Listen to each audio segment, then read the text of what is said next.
Sejam bem-vindos ao Futuros Doutores Cast, um podcast sobre performance mental na medicina e carreira médica. Então, doutor, fico muito feliz de ter você aqui no Futuros Doutores Cast. É um projeto aí que a gente está tentando levar conhecimento, né, para os estudantes de medicina do Brasil inteiro. E como a gente não tinha tido nenhum cirurgião que faça cirurgia bariátrica, né, eu quis te trazer aqui para contar toda a tua história, né, mostrar um pouquinho para nós de como que funcionou toda a tua trajetória até operar, né, cirurgia bariátrica, trabalhar nessa parte da obesidade e contar também como professor, né, a tua visão como professor, tentando compartilhar um pouquinho de conhecimento aí para ajudar aí os futuros doutores, né, as futuras médicas e futuros médicos. E para nós começar então essa conversa, para nós começar esse podcast, eu queria que tu contasse, né, se apresentasse, o que tu faz hoje, trabalha SUS, só particular, como que tu trabalha como professor, só para dar um contexto para o pessoal. Bem, Leonardo, em primeiro lugar eu queria te cumprimentar pelo programa. Eu sei que tu é um empreendedor nessa área, né?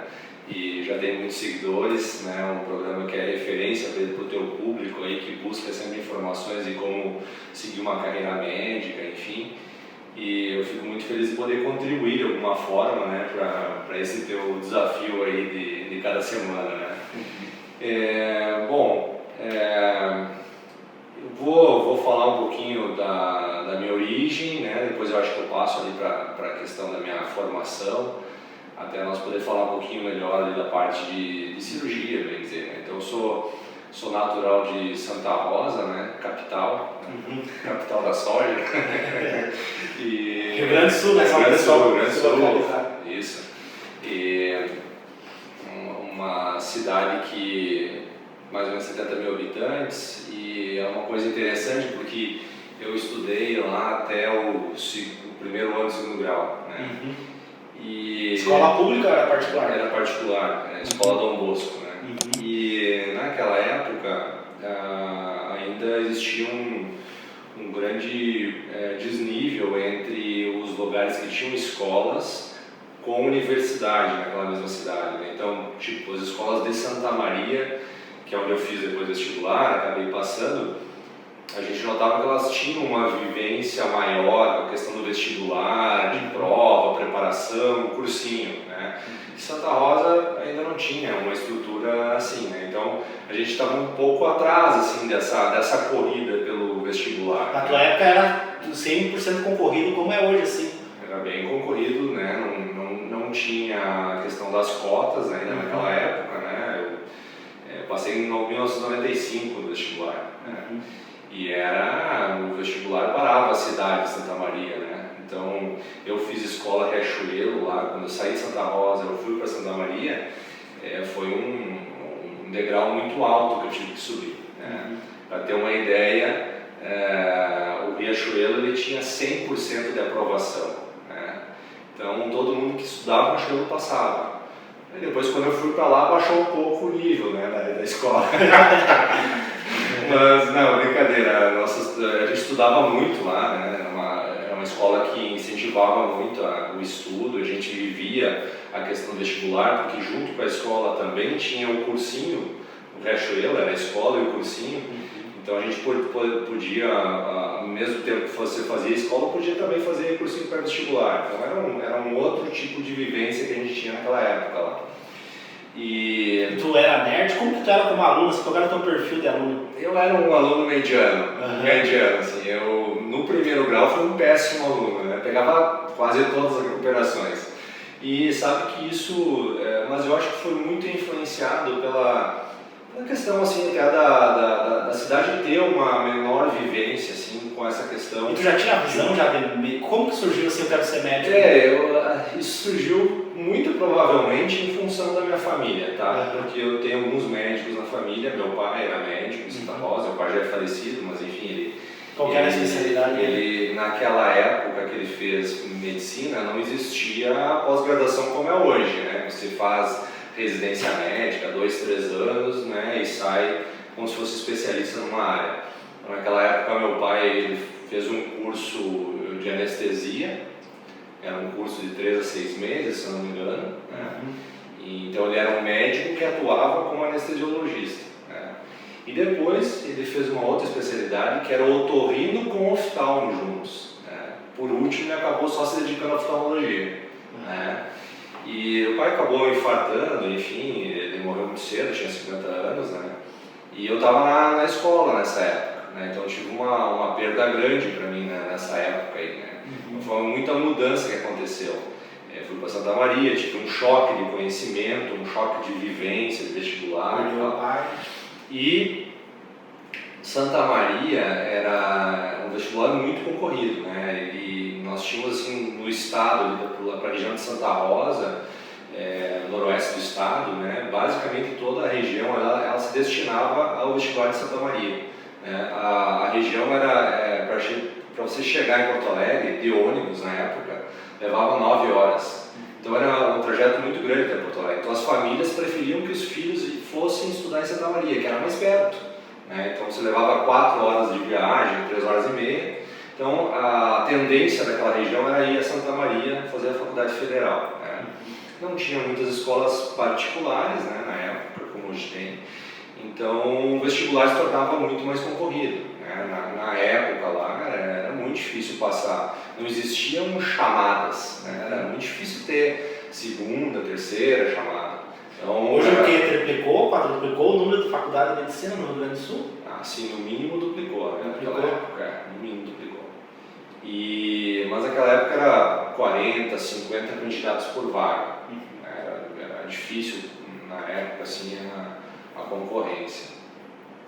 Eu consegui passar antes em Pelotas, eu fiz Católica de Pelotas. Né? Fiz a particular. Fiz a particular, mas depois eu era o segundo suplente de Santa Maria. E aí me chamaram em Santa Maria. Eu cheguei a cursar um semestre em Pelotas e depois fui para Santa Maria. Né? Tive o grande privilégio de ter ótimos professores lá em Pelotas. Né? A professora Maria Tereza, que era uma referência em anatomia, tive a oportunidade lá de dissecar cadáveres, né? Não conheceu o Luiz nessa época? Não. Porque é mais ou menos essa época. É contemporâneo meu de lá, ele fez lá. Mas Pelotas era uma escola bem estruturada, né? Agora eu não sei como é que tá, mas na minha época bem estruturada. Quando os alunos chegavam, tinham 4 cadáveres novos, assim, 4 a 6 para cada grupo dissecar, né? Então era uma escola que tinha uma estrutura boa, assim, do aprendizado. Eu aproveitei muito o primeiro semestre lá. Né? Depois me transferi para Santa Maria, eu voltei para o primeiro semestre, né? Não consegui aproveitar as matérias. E isso já em 96 já? 95 eu entrei em Santa Maria.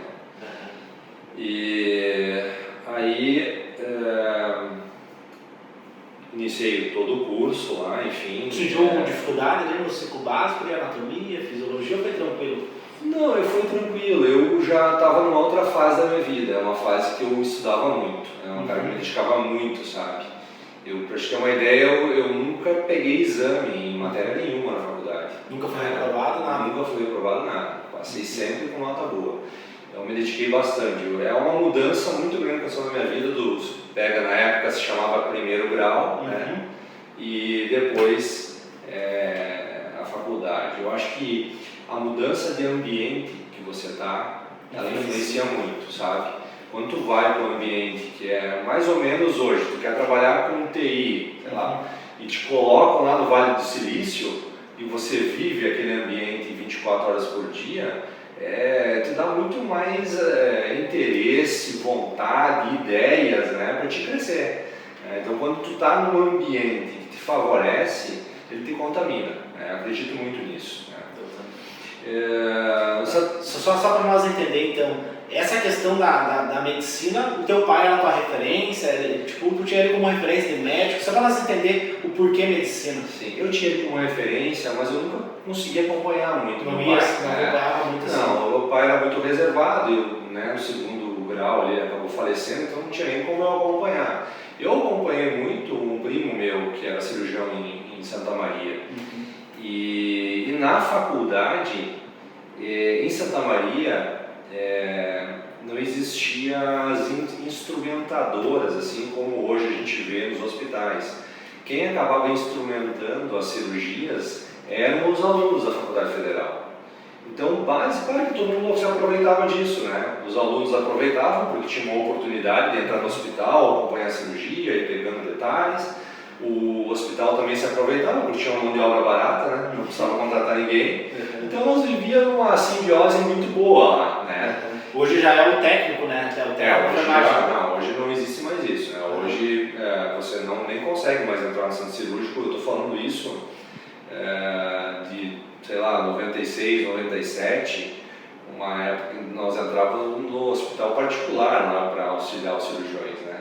Mas a gente gostava, lá nos contaminava desde o início da faculdade. Você tinha essa oportunidade, você aproveitava essa chance e você conseguia seguir o cirurgião toda a tua faculdade. Tanto que eu acabei auxiliando muitos cirurgiões gerais e eu era para fazer cirurgia torácica, porque eu sabia tudo de tórax. Acabei tendo uma formação excelente em tórax por causa do meu primo. Ia toda semana. E eu tinha certeza que ia fazer cirurgia torácica. Hoje eu acabei na cirurgia digestiva, né?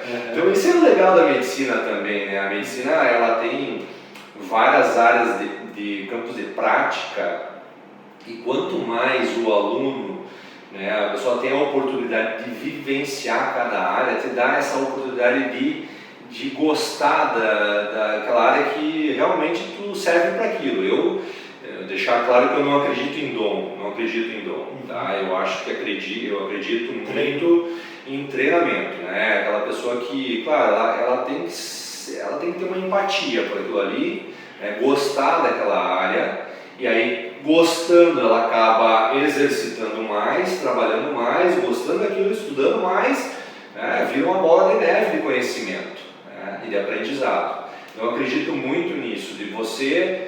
Por isso que a medicina é legal, ela tem vários tipos de área, desde que trabalha com paciente que não trabalha com paciente. Pesquisa, a parte acadêmica, assistência, né? E você tem a oportunidade de vivenciar isso na academia e poder sair já com uma escolha mais ou menos formada. Isso é algo muito rico da medicina, né? Então, isso é importante para os alunos, né? Poder aproveitar cada chance que tem. E a gente vê que às vezes, hoje, estou coordenador da medicina da IMED, mas como coordenador do internato médico e professor antes disso, muitas vezes a gente se preocupa, né? Porque a gente vê às vezes alunos, famílias fazendo um esforço, né?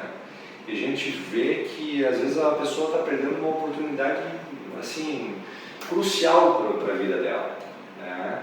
Então, pessoas ela reprova, pega exame, não se dedica, muita festa, né? A medicina, ela te exige muito, ela te exige do conhecimento, tempo, trabalho, exige da tua alma, exige da tua família, né?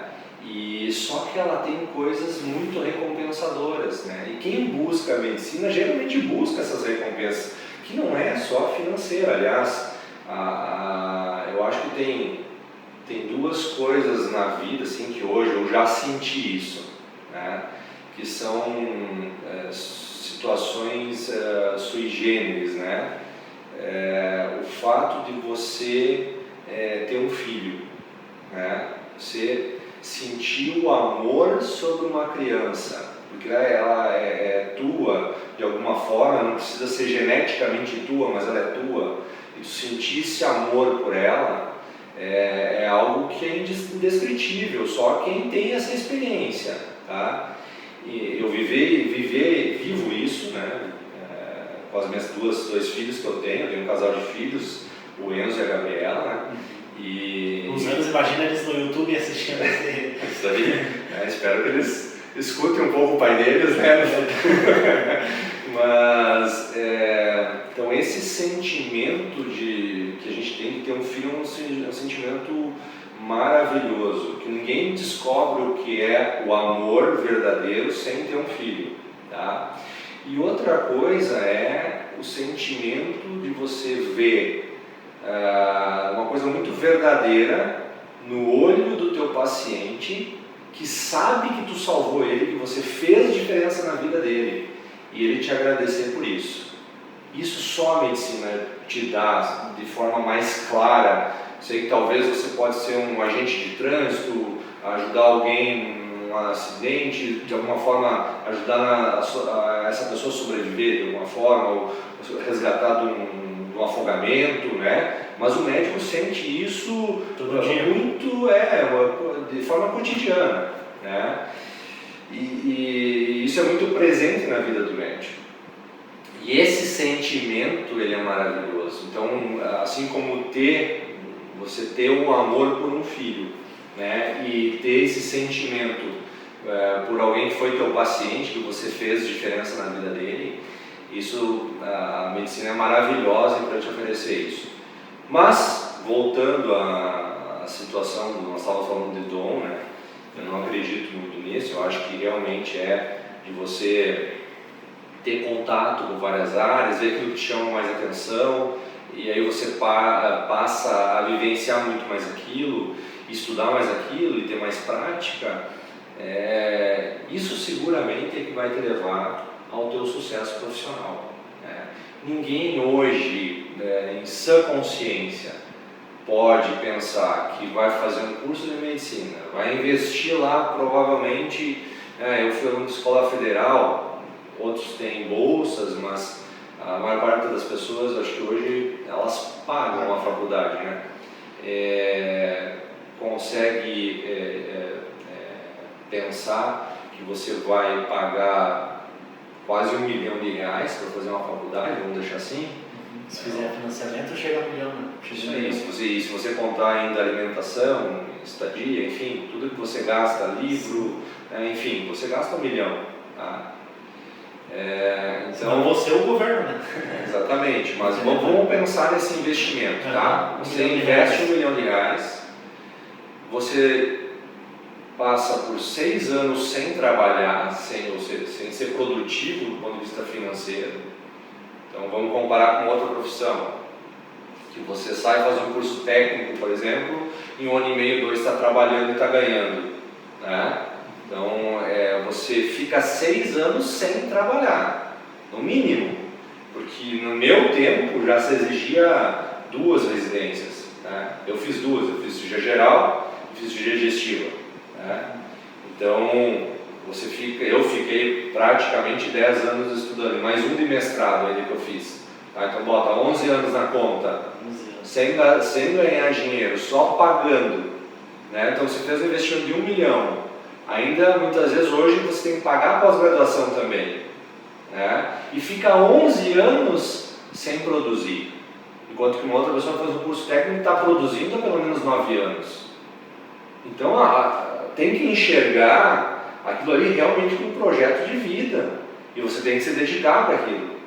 E isso que me deixa triste às vezes, enxergar jovens que têm tudo na vida, né, que têm uma oportunidade de fazer aquele curso da melhor forma possível, né, e muitas vezes não estão aproveitando como deveriam, né? E a gente sabe, né? É triste, é muito triste isso, né? Isso aí como professor deve ser mais visível ainda. Eu vejo assim pela minha turma, né? Eu consigo ver meus colegas que às vezes, tu falou de trabalhar, eu tenho 2 empregos, né? Então como eu vinha de uma família, ou eu trabalhava para me manter, né? Ou eu não ia conseguir. E eu tenho outros colegas também, tem até um colega meu com uma história bem legal, que começou a vender trufa. A família estava passando dificuldade, o cara começou a vender trufa. Então, por exemplo, hoje eu trabalho com 2 empregos, mas mesmo assim eu consigo manter um nível bom, nunca peguei exame, né? Sempre consigo manter uma boa média acadêmica, né? É sempre possível, vou no bloco cirúrgico também, né? Eu gosto mais da parte de neuro e estou sempre acompanhando lá. Então, assim, é possível, né? Você, caso for necessário, você conseguir ter uma renda extra e conseguir manter um bom desempenho na faculdade de medicina, né? É possível. Só que assim, tu vê às vezes a pessoa tem tudo, só que ela não dá valor, né? Aproveita. E assim, a faculdade, a pós-graduação, ela muitas vezes não depende da estrutura, da infraestrutura da faculdade, do hospital, do professor, ela depende basicamente do aluno. Hoje, cada vez mais, a gente fala em metodologias ativas, né? PBL, o que é isso? São metodologias de ensino em que você larga um problema para o aluno e ele vai atrás, né? Então, na verdade, é isso que faz ter o crescimento do conhecimento médico, é você ir atrás das coisas e ter um tutor que vai te ajudar em algum momento, de direcionar, corrigir alguma coisa. Esse deveria ser talvez a sistemática de todas as faculdades. Eu acho que até faço uma crítica hoje, aquela aula catedrática, né? E eu mesmo estou mudando hoje como professor esse tipo de aula. Eu acho que aquela aula que o professor vai lá e simplesmente passa os tópicos do livro, isso não tem mais caminho. Depois tu esqueceu tudo. Não, e não é só isso. O que acontece? Aquilo ali que a gente apresenta é o que tem no livro.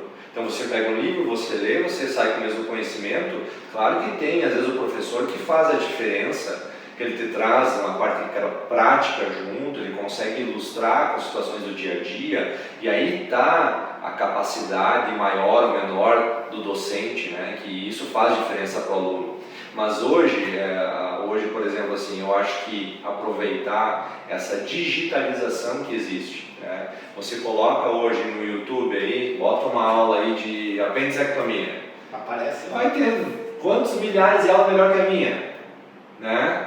Então não tem mais sentido o professor dar uma aula de apendicectomia. Então hoje a aula, ela é digital, né? Pelo menos esse é o meu pensamento atual, assim, né? Eu como coordenador quero tentar puxar um pouquinho mais isso. Nós temos hoje plataformas virtuais, né, na faculdade que a gente pode utilizar. A gente utiliza muito pouco, né? A pandemia mostrou muita coisa para nós também, né? E fez até a gente poder mexer um pouco com isso. Hoje os professores são muito melhores do que 2 anos atrás, nesse sentido, né? Na virtualização, em fazer uma aula virtual, planejar uma aula, para tornar aquilo interessante, né?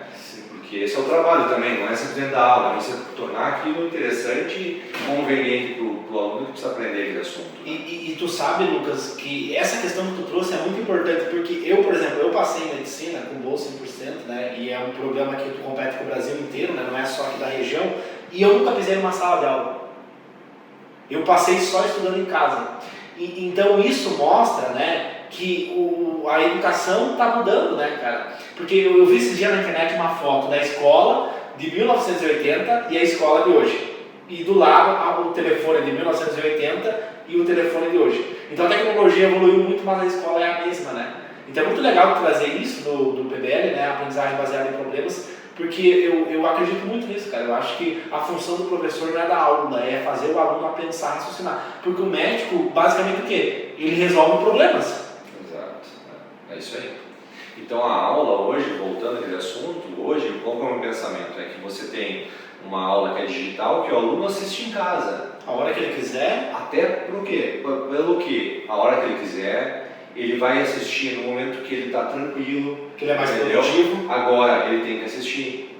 E depois, no horário de aula mesmo, que seria essa aula que ele assistiu, essa aula vai ser ocupada pelo professor.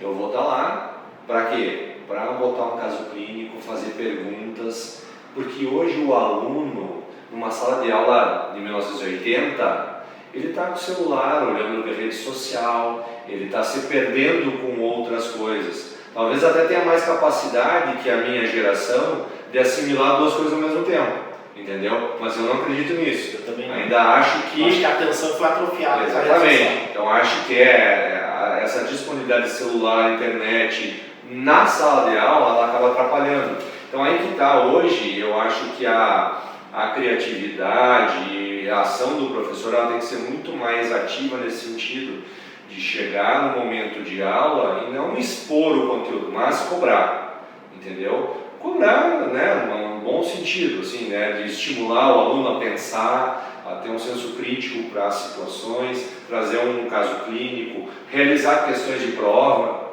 né?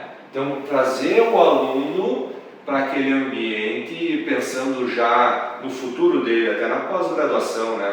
nas lutas que ele vai ter pela frente. No mercado de trabalho, né? Porque, por exemplo, se chega um paciente ali e ele não consegue raciocinar, pegar todo o conhecimento que ele teve nos 6 anos e raciocinar e mostrar uma postura interessante para o paciente já sai do consultório, esse médico aí não, né? Perfeito. Isso há um desnível muito grande entre estudar medicina e fazer medicina. Existe um abismo entre essas duas coisas, né? Porque você pode estudar toda a medicina, Isso é um cara muito inteligente. Mas a hora que está com o teu paciente na tua frente, você saber aplicar o que você tem de conhecimento é diferente, né? Aí entra muito da tua experiência, da tua vivência, da tua maturidade. Falando em maturidade, né, puxando um outro assunto que nós falamos antes, né, vou puxando várias coisas aqui, mas que eu acho que é importante isso, de trazer isso à tona, pela questão do teu público, tá?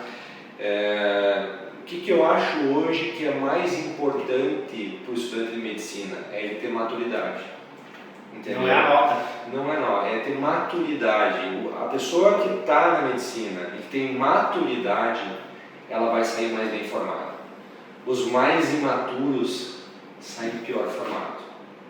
Isso é uma experiência que não é científica minha, tá? Mas que eu percebo isso com muita frequência.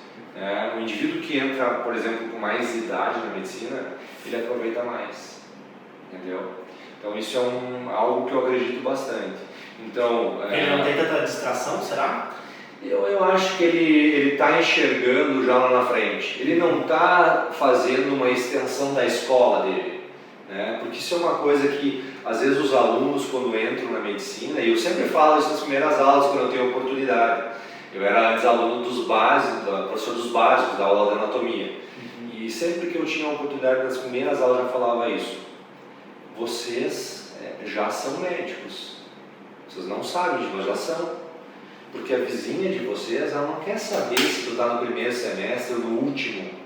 Ela está passando mal, ela sabe que tu faz medicina. Para ela tu já é médico e ela vai te chamar se ela precisar. Entendeu? Então, isso é uma coisa. Outra coisa que é ver bem prática disso. Quem é o maior cliente hoje do médico? É o paciente. Não é. É o paciente. Não é o paciente. Vou te contrariar. O maior cliente hoje do médico é o próprio médico. Entendeu? Quem que me manda paciente hoje? Entendeu? Quem me manda paciente hoje? São outros médicos. Bom, mas aí você está na tua sala de aula. Aí vem a questão do network, né?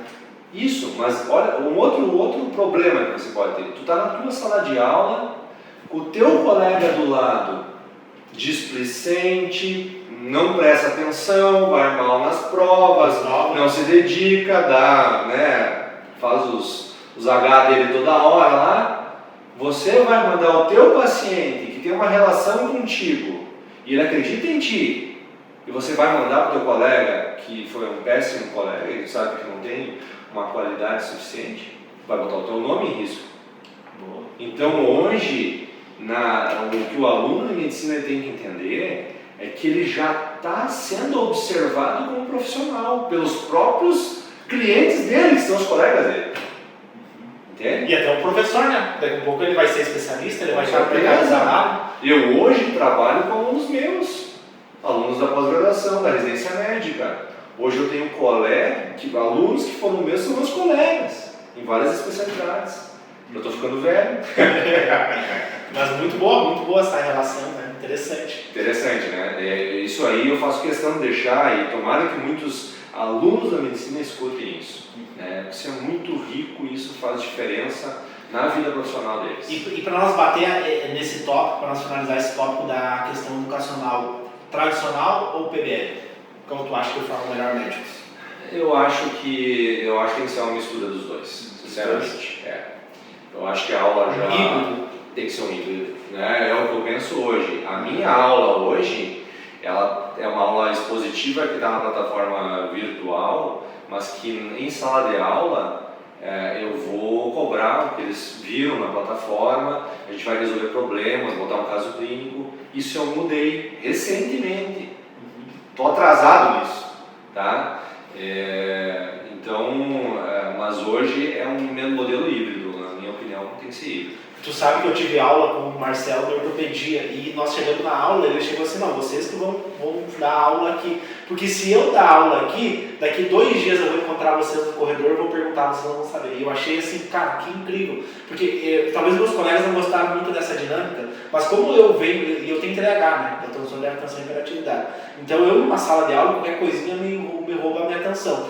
Então essa questão de tu ir lá na frente e fazer todo o exame físico da ortopedia, isso me força o meu cérebro muito mais, né? Aí eu aprendi, hoje eu estudo muito a aprendizagem, né? Essa questão da neurociência cognitiva, e tem várias evidências científicas, né? Com estudo de neuroimagem, né? Que tu bota o PET scan e tu vê que esse tipo de coisa estimula muito mais o cérebro do aluno, né?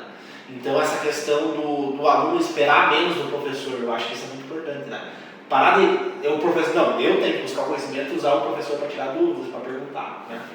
Claro que a gente está se acostumando ainda com esse modelo híbrido, isso não é uma coisa fácil de fazer essa, digamos, essa mudança, né? E talvez a gente até incorra em vários problemas, como é que a gente chama, né? Pedagógico, né? Pedagógico é para criança, então é andragógico, né? Que é para adulto, né? Então a gente, andragogia, nós podemos ter problemas andragógicos, né? Ensinar o adulto quando a gente faz essa mudança do modelo tradicional para o modelo mais proativo, né? Mas é nosso dever fazer esse salto, ter essa evolução, nem que ela seja gradativa, né? Mas o meu pensamento hoje é que isso é fundamental. Não há mais espaço para uma aula expositiva que você vai lá no YouTube e pega, né, quantas aulas melhores que a tua. Então não tem espaço para isso. Agora, você trazer uma experiência para a sala de aula, uma experiência real, pode até não ser real, uma experiência real, com foto, com vídeo, entendeu? Ilustrando isso e trazendo aquele ambiente do teu consultório, do teu ambulatório, do centro cirúrgico para o aluno, isso é enriquecedor. Uma das coisas que eu, por exemplo, serve bem para isso que nós estamos fazendo aqui, que eu recomendo hoje para ganho de conhecimento, né? Além disso que nós estamos falando, assim, de coisas diferentes, mas que é importante a gente entender. Você vai estudar, por exemplo, um assunto lá, vesícula. Vou dar um exemplo aqui. Se você pegar um artigo científico, pegar um livro, assistir uma videoaula, quando você tem vários modelos de fornecimento de conhecimento diferentes, você aprende mais também, você grava mais, entendeu? Então não adianta tu pegar um livro e ler 30 vezes o mesmo capítulo. Vai acontecer aquilo que tu falou, dá um mês, ele só não lembra mais nada. Agora, quando você tem vivências diferentes sobre o mesmo assunto, é isso que incorpora na nossa memória essa questão do conhecimento. E Lucas, então tu sai lá do teu vestibular, entra na faculdade, muda a tua mentalidade, né, com uma pegada bem mais focada em estudar, né, tipo, adquirir conhecimento, e o primeiro ano foi tranquilo para ti, veio a clínica médica, internato, porque hoje tu é coordenador do internato, né? Hoje eu sou coordenador do curso. Do curso, né? Internato. Era até pouco tempo atrás do internato. Sim, tá, beleza. Como que tu vê essa questão, porque na tua época era 1 ano, só era 2? De internato era 1 ano e meio. 1 ano e meio. Em Santa Maria era 1 ano e meio. Porque a Raquel, que ela fez na URGS, ela falou que era 1 ano na época dela. Sim, Mas enfim, o que tu enxerga assim do internato que tu fez e hoje, assim, no contexto comportamental do aluno? O que a gente sempre espera, vou dizer, hoje, talvez na minha época eu não tivesse essa maturidade que eu falei que é importante, apesar de eu ter me dedicado muito para a faculdade, mas eu ainda sou crítico da minha própria atividade no internato. Eu acho que eu poderia ter sido melhor, tá? Porque talvez me faltou um pouco de maturidade, né? Mas eu acho que o que mais professor, eu lembro como professor hoje, tá? Eu não me lembro muito de como eu era como aluno, mas como professor, o que faz a gente se encantar num aluno, né? Não é o aluno que quer mostrar que sabe tudo, né? É o aluno que é proativo, é o aluno que muitas vezes ele não sabe tudo, mas ele vai buscar, ele vai atrás, entendeu? Ele, por exemplo, ele assume um paciente e aquele paciente é dele, ele pega para ele, entendeu? E ele vai atrás, ele sabe de exame, ele resolve pequenos problemas que ele pode resolver, vai atrás de ajuda, entendeu? Ele sabe mais muitas vezes que o próprio médico assistente, entende? Porque ele tem um contato íntimo e ele grudou naquele paciente ali. entendeu? Só que isso é muito raro a gente ver, infelizmente, né? E isso é o que para nós hoje se traduz num belo exemplo de médico, né? Quem é um médico de sucesso hoje? É a pessoa que tem um convívio bom com o seu paciente, tem uma ótima relação médico-paciente. Ele sempre fala isso, né? A relação médico-paciente ela é fundamental para tudo, até para evitar processo, né? Mas hoje o sucesso ele está também baseado nisso. Se você tem uma boa relação, e só vai ter uma boa relação quando tu está conversando com o teu paciente olhando para ele. Eu tenho queixa de paciente meu que foi num outro médico e o médico mexia no WhatsApp enquanto conversava com ele. Ou não olhava para ele, só escrevia no computador. Então, o olhar no olho do paciente, né? Pegar na pele do paciente, na mão, examinar, toda aquela sequência semiológica que nós aprendemos, que isso vem desde Hipócrates, né? O exame clínico fundamental, o paciente isso é o mínimo que ele espera, né? E é isso que faz crescer a tua relação, é isso que faz trazer teu público, né? Esse é o segredo do sucesso, são coisas muito simples. E o meu sogro também, ele é médico em Cruz Alta, é um médico já nefrologista, o primeiro que fez transplante renal no interior do estado, aí, cara de grande conhecimento clínico. Ele diz uma coisa que é verdadeira, que nunca foi tão fácil ser médico, apesar de ter milhares de médicos, muito mais do que antigamente, porque as pessoas deixam de fazer o básico, que é lidar diretamente com o paciente. A gente fala isso muitas vezes, as pessoas não acreditam.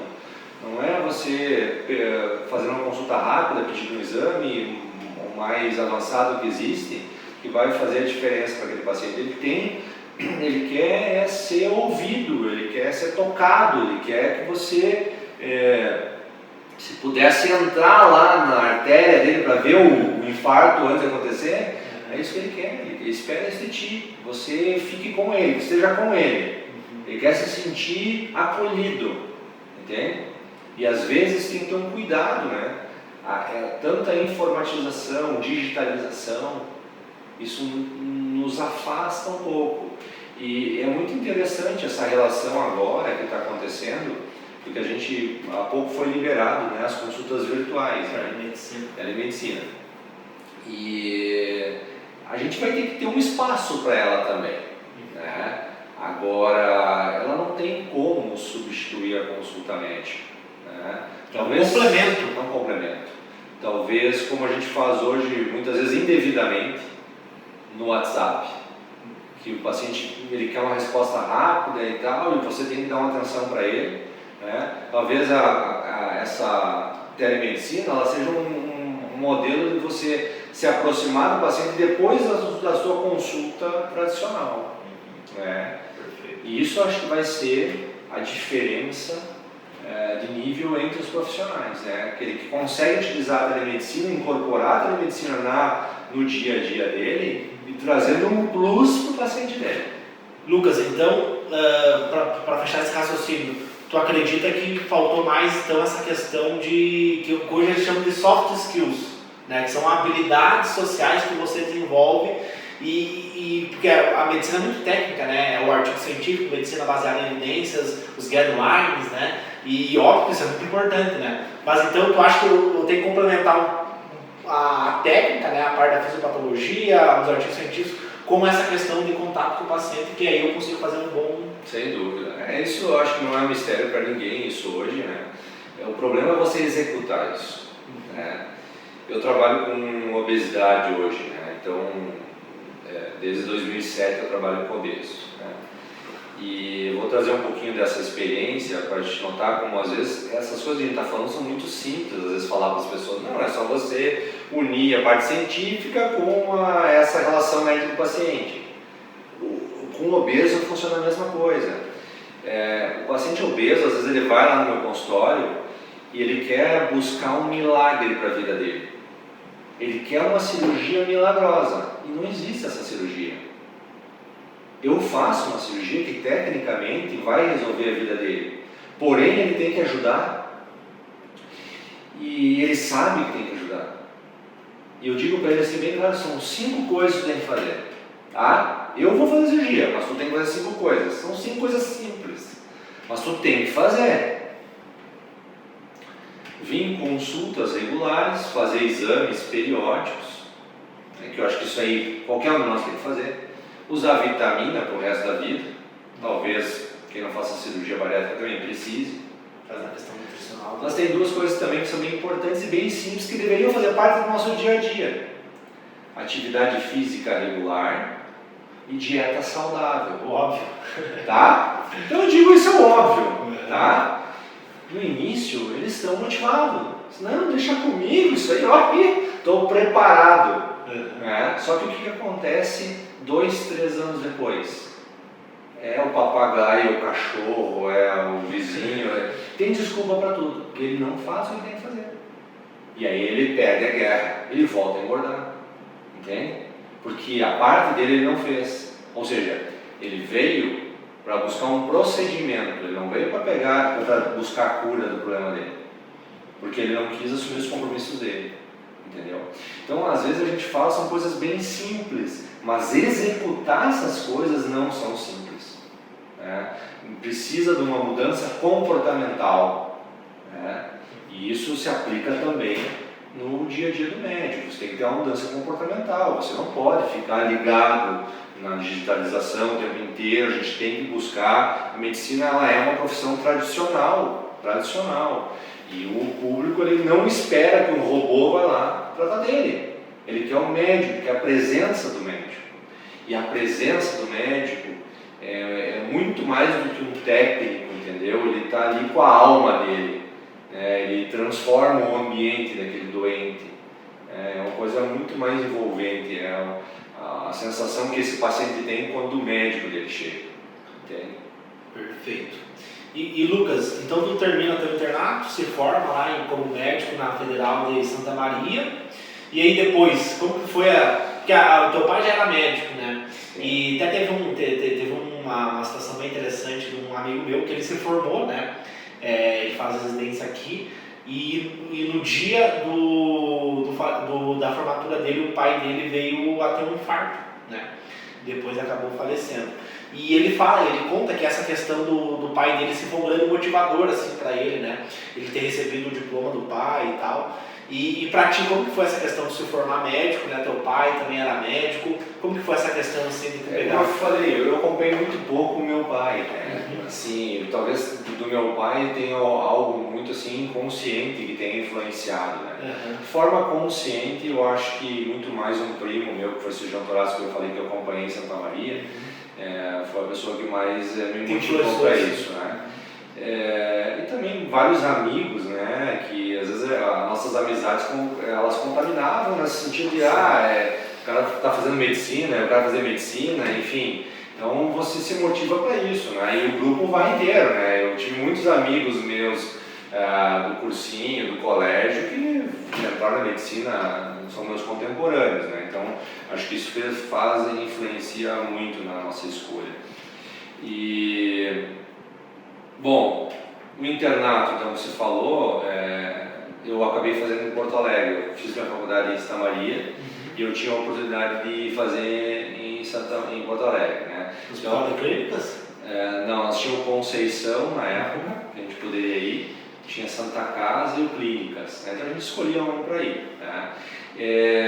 Daí depois dessa fase aí do internato médico, aí eu começo a busca pela residência médica, né? Então, em Porto Alegre eu acabei vivenciando alguns profissionais de lá que eram professores de cursinho pré-residência médica, já existia naquela época. Já existia, já era concorrido já a residência? O curso do professor Charlie era bem conhecido lá, cirurgião do trauma, e eu fiz o curso dele e isso me motivou muito, sabe? Ele era um professor que ele trazia entusiasmo para a turma. E nisso eu consigo passar na residência médica, mas não onde eu queria ter ficado em Porto Alegre. E daí vem uma coisa bem interessante também que eu tenho para contar, né? Porque às vezes a gente mira em algo e o teu destino te leva para o outro lado. Você não sabe por quê. O que aconteceu comigo é que eu queria ficar em Porto Alegre, porque a minha namorada era de Porto Alegre. Né? A Roberta, hoje eu sou casado com ela era jornalista na Rádio Gaúcha. Né? Ela trabalhava com o Lazier Martins na época lá, então ela não tinha uma perspectiva de sair de lá. Né? E eu queria fazer tudo para ficar em Porto Alegre. O único hospital de Porto Alegre que eu passei foi a Beneficência Portuguesa, que fechou. Né? E eu vim passar aqui no hospital, na época, o Hospital da Cidade de Passo Fundo. Né? Fui conhecer os outros hospitais que eu passei em Joinville, passei em outros lugares, mas para ficar mais próximo de Porto Alegre, acabei optando por Passo Fundo. Né? E quando eu cheguei aqui em Passo Fundo, que era a minha opção, melhor que eu tinha, em função de todos os meus objetivos, né?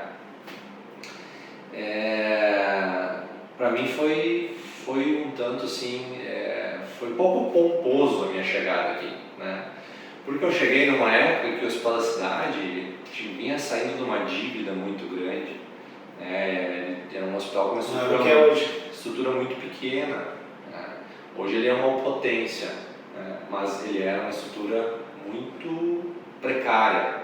Só que eu tinha um colega, um amigo meu, não um colega, que estava já fazendo residência aqui, e na época ele disse o seguinte: ó, Lucas, vem pra cá, cara, porque não é um hospital grande, mas a gente opera muito, cara. Eu fiz 300 cirurgias aqui nesse ano. Eu disse, meu Deus, né? Na época no Conceição, lá, os residentes operavam 50 cirurgias, 6 vezes mais.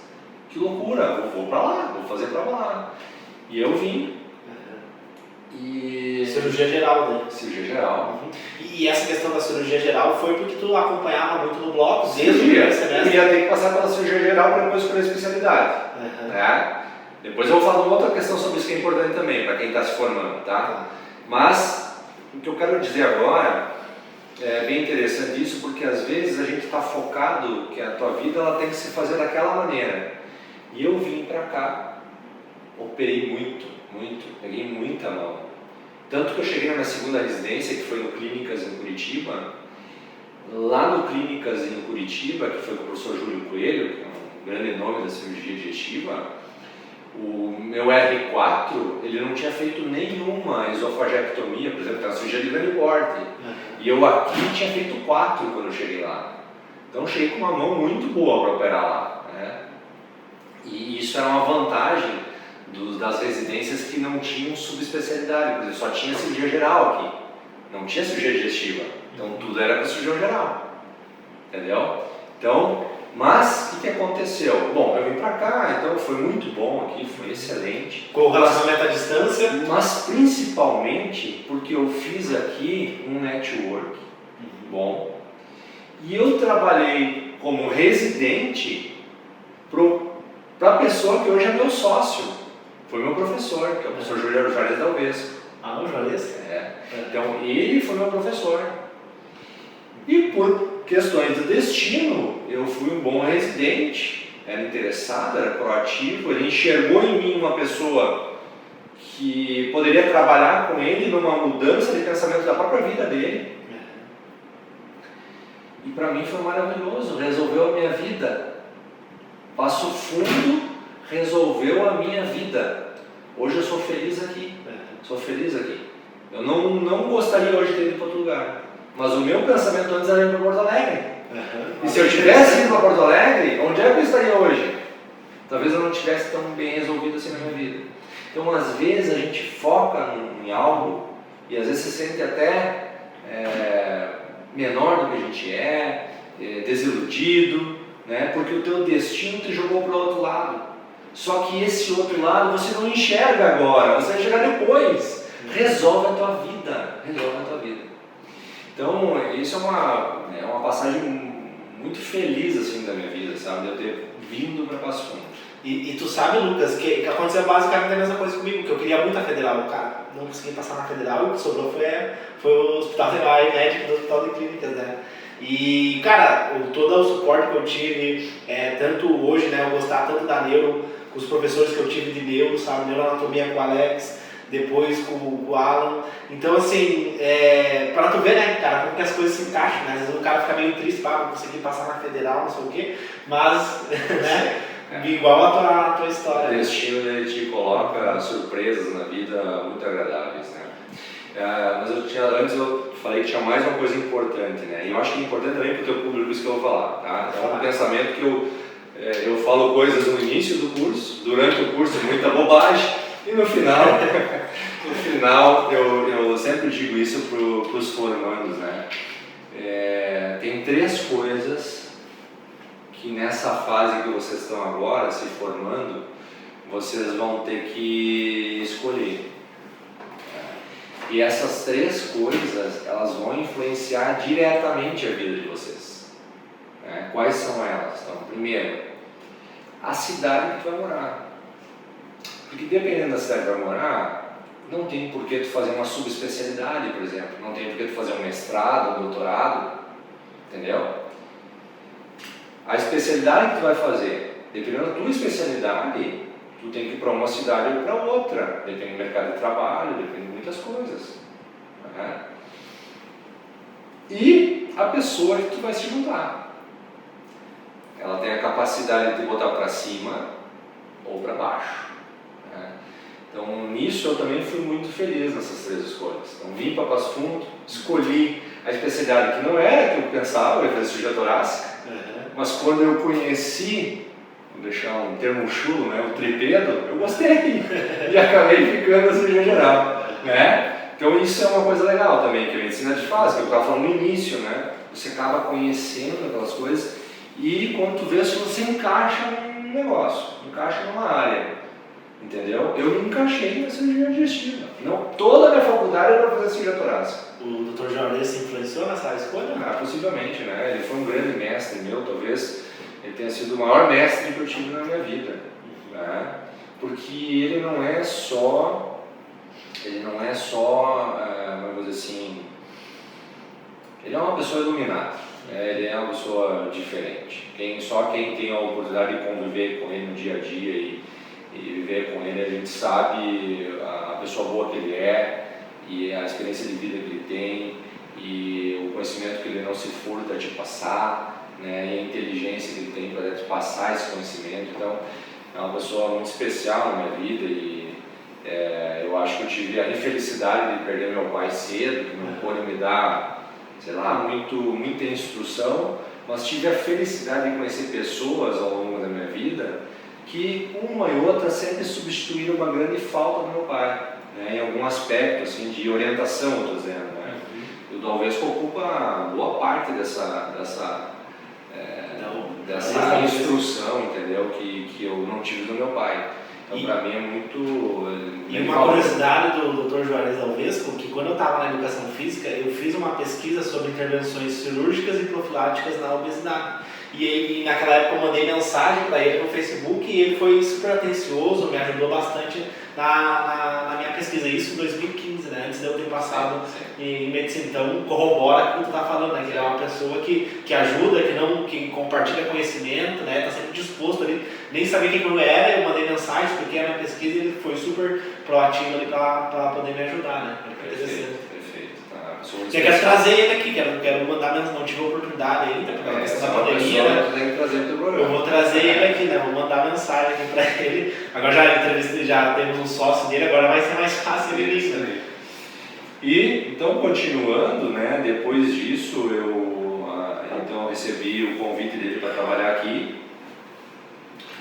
e acabei indo fazer a outra residência em Curitiba, né?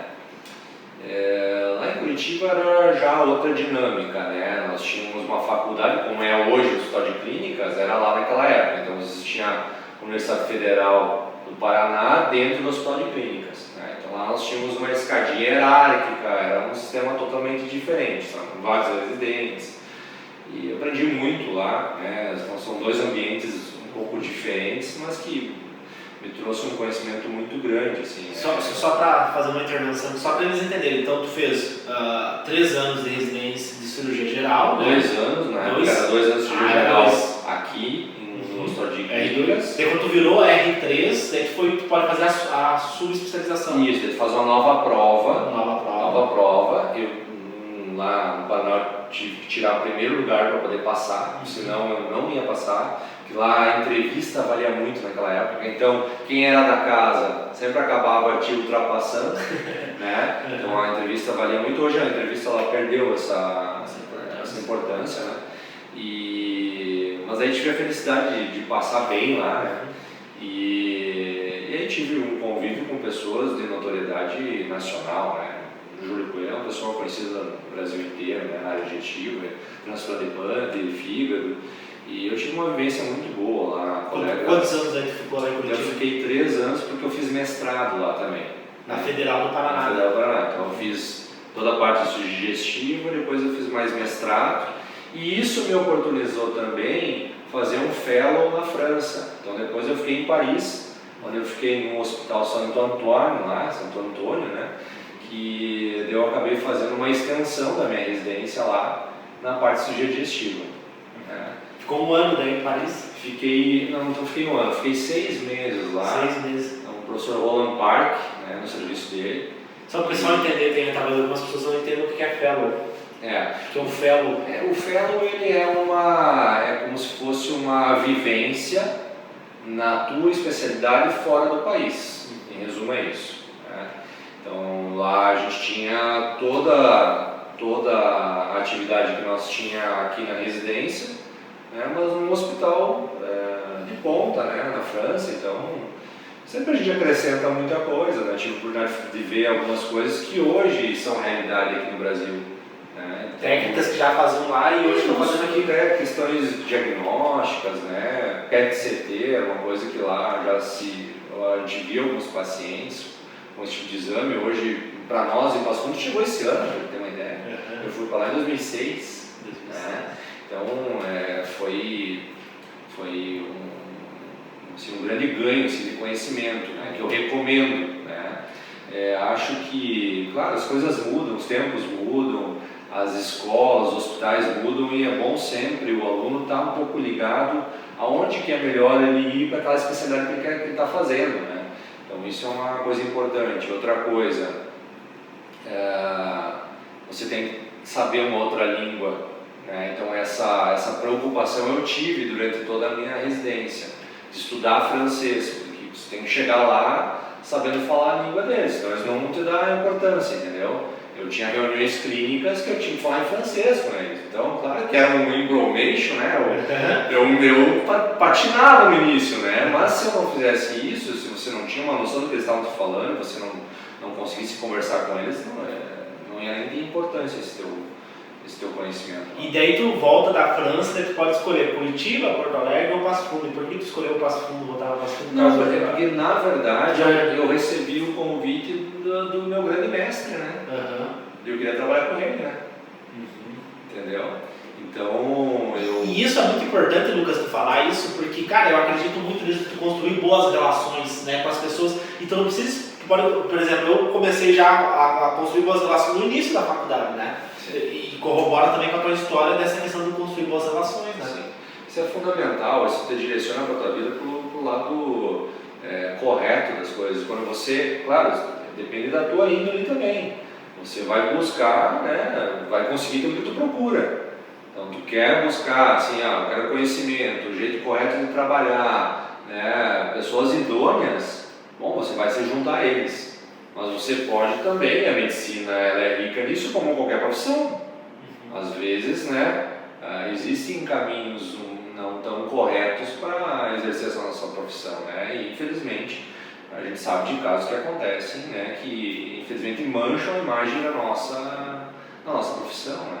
Mas qualquer profissão é assim, a gente sabe disso, né. Mas a gente tem a oportunidade de buscar isso, né. Então buscar o correto, obviamente. E aí você vai atrás das pessoas que são corretas, né? E a felicidade é quando você encontra isso no teu ambiente de trabalho. Hoje o meu ambiente de trabalho, ele talvez que até é uma pessoa que diz isso, né, na cirurgia. As pessoas acham que a gente vem aqui para trabalhar, mas estão ali conversando, assim, falando coisas agradáveis, trabalhando, é um ambiente sensacional de trabalho. Tem um outro sócio, que é o Jorge Carlotto, que é professor da Federal também, a gente tem um convívio muito bom, né? Então nós somos hoje super especialistas, né, que conseguem tomar conta de todo o aparelho digestivo, junto com o meu irmão, que é o Miguel, que ele é coloprocto aqui, né? E na nossa clínica ainda tem as psicólogas, né, que é a minha esposa, a esposa do Dalvesco, tem a doutora Débora, que é nutróloga, né, e toda a parte que gira ao redor também do paciente obeso, né, então nós temos nutricionista, a parte educadora física.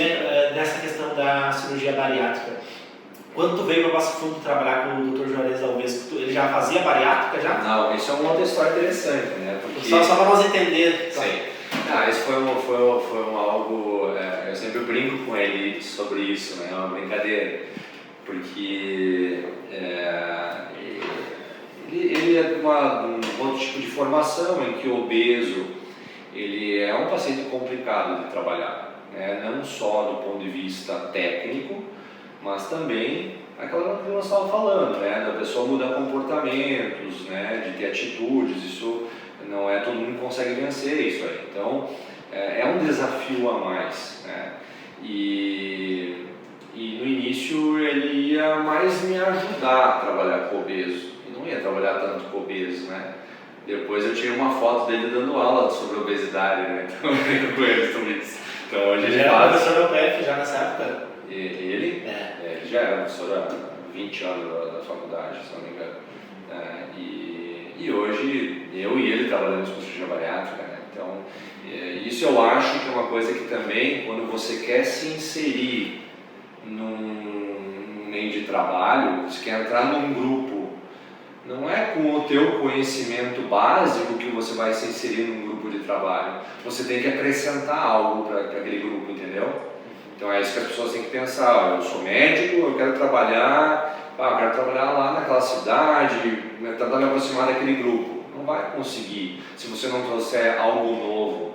Então sai fora, vai buscar dentro do Brasil, fora do Brasil, busca esse conhecimento e aí traz algo novo, aí você aceita, né? Então isso é uma moeda de troca. O conhecimento hoje é a maior moeda de troca que tem, né? Você vai ter mais sucesso, vai ser mais aceito e tal, se você trouxer conhecimento, óbvio. Então, desde aquele início que a gente fala na faculdade, quem tem proatividade, vai atrás, busca, esse é o tipo de atitude que a gente espera do médico, que isso é o que vai trazer sucesso para ele futuramente, né?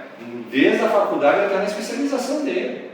Então isso é fundamental, a proatividade, a busca do conhecimento.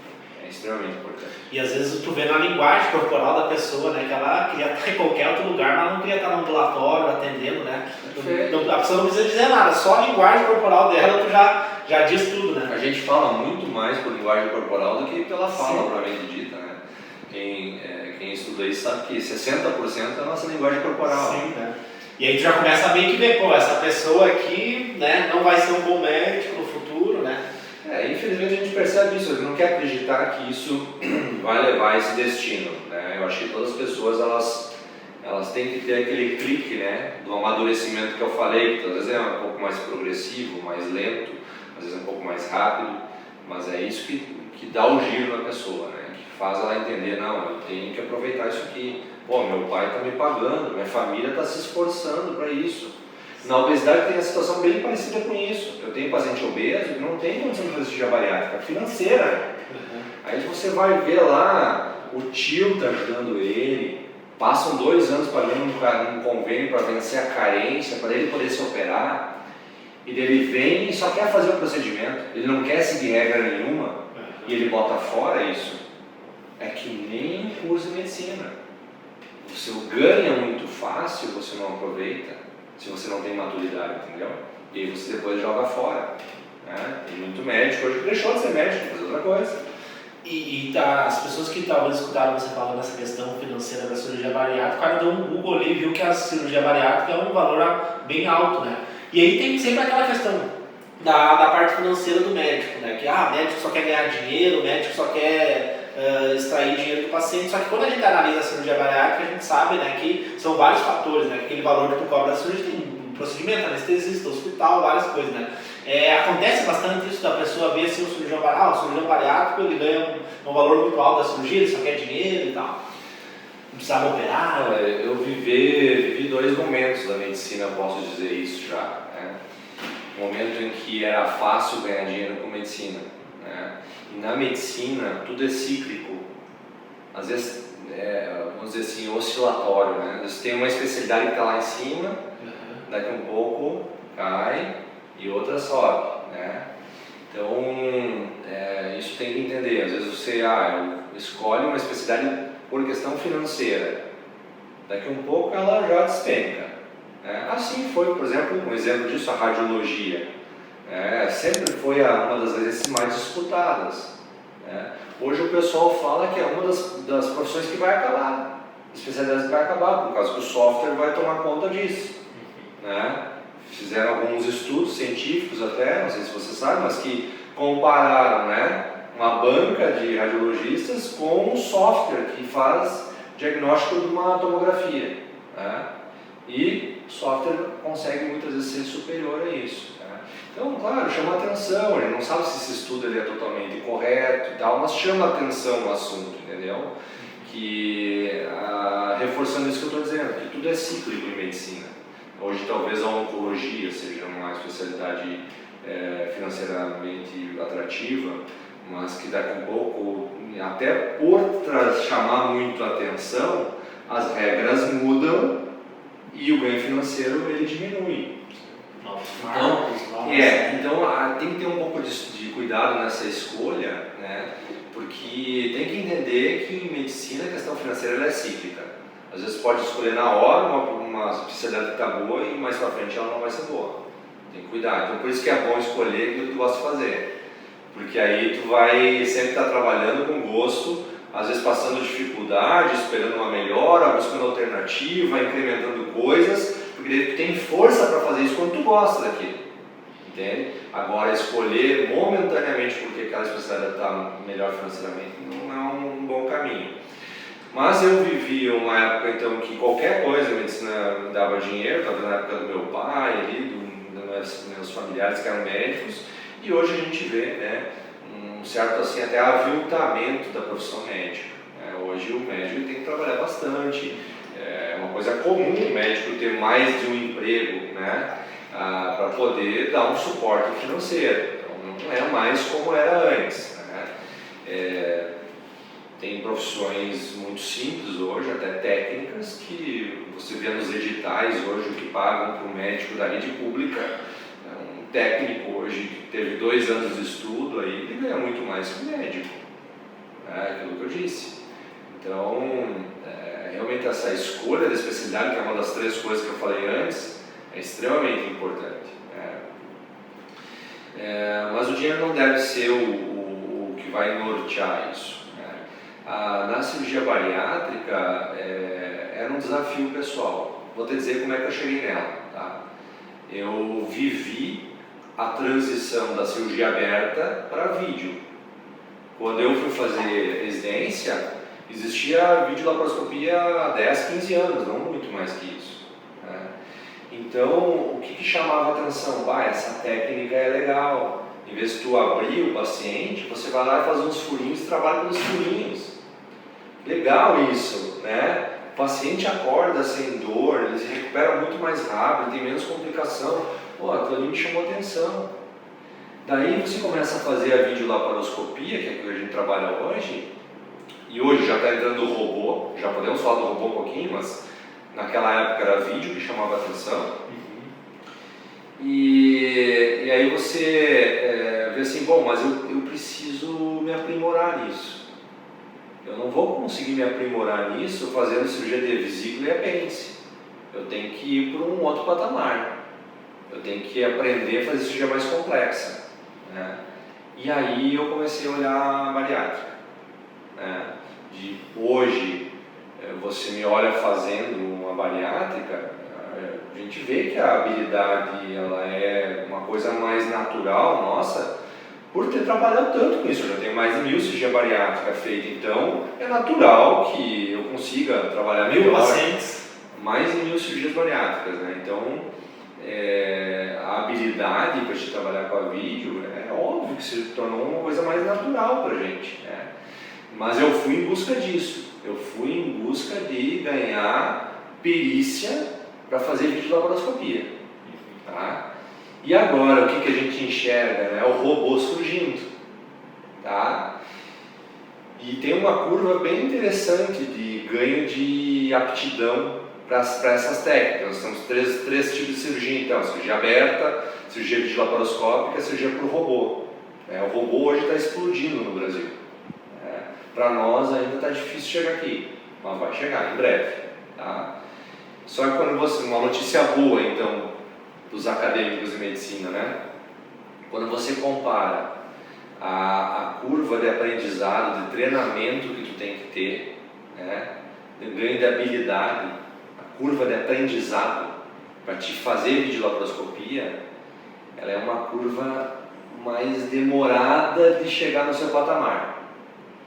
Quando tu olha a curva do robô, ela é muito mais rápida. Você chega no patamar mais alto mais rapidamente. Ou seja, essa nova geração que vai trabalhar com robô, ela vai fazer cirurgia tão bem feita quanto o médico experiente em pouco tempo. Entendeu? Ela vai ter o apoio do robô. O robô, ele te dá um salto, ele te dá um empurrão na habilidade técnica. E isso não tem como fugir hoje, né, desse ganho de tecnologia aí. Sem dúvida, o robô hoje tem... Mas quando a gente pensa na cirurgia bariátrica, a cirurgia bariátrica ela tem todo um pré-operatório, um pós-operatório, né? Não é só ir ali e operar, né? Acho que a pessoa tem que entender também, sim, né? Sim, sem dúvida. Hoje a gente trabalha com um protocolo pré-operatório, né, bem extenso. Então o paciente ele faz muitas avaliações, né? O paciente fazer cirurgia bariátrica, no mínimo, ele vai fazer uma avaliação com psicóloga, com nutricionista, com educadora física, com cardio, com a endócrino, com o pneumo, né? Muitas vezes a gente coloca aí também outros profissionais, dependendo das doenças prévias, porque o esforço respiratório que o obeso tem é demasiado, né? Ele não consegue subir uma escada, então ele tem um déficit de respiração grande. Aí você bota ele sob estresse numa cirurgia, entendeu? Então ele tem que estar condicionado da parte pulmonar para poder ir para uma cirurgia. Né? Entendeu? Então às vezes a gente até trabalha o pulmão desse paciente antes de ir para uma cirurgia. Entende? Então é para condicionamento, para avaliação de risco também. A embolia pulmonar também é uma coisa que é uma grande causa de óbito nesses pacientes. Então é bom sempre ter essa proximidade com o pneumo, né? Ter uma orientação paciente com ele, para que a gente possa trabalhar com aquelas questões de deambulação precoce, muitas vezes a gente usa anticoagulante, enfim, coisas técnicas que acho que não é o caso de nós falar agora. Mas existe todo o trabalho pré-operatório e pós-operatório. Como eu disse antes, é aquela questão do obeso, que ele vem, ele quer buscar um milagre, não é um milagre, ele tem que ter a parte dele, que é extremamente importante e é para o resto da vida. Nós estamos lidando com uma doença crônica. E a doença crônica ela requer tratamento para o resto da vida. Assim a hipertensão, assim a diabetes. Então a obesidade também é uma doença crônica. Então esse paciente ele tem todo um preparo pré-operatório, tem todo um trabalho pós-operatório bem extenso. Tá? A cirurgia é a parte mais fácil. Você ali operar, é 2 horas de cirurgia, está resolvido. Entendeu? Hoje é muito difícil a gente ter complicação. As técnicas melhoraram demais. Nós ficamos melhores, né? Digo nós, todos os cirurgiões bariátricos são cirurgiões que têm essa habilidade de trabalhar uma alta complexidade em videolaparoscopia. Então é um paciente que realmente ele demanda bastante trabalho, tanto no pré quanto no pós. Então o cara que está escutando esse podcast, né, ou a menina ou menino, ele pode ver que é uma especialidade clínica e cirúrgica, né? Ela tem os dois requisitos, né? A gente nem fala muito mais hoje em questão bariátrica, a gente já normalmente fala em metabólica, né? Cirurgia metabólica. Esse é um paciente metabólico, é um paciente que não tem só obesidade, ele tem diabetes, ele tem hipertensão, ele tem dislipidemia, ele tem apneia do sono.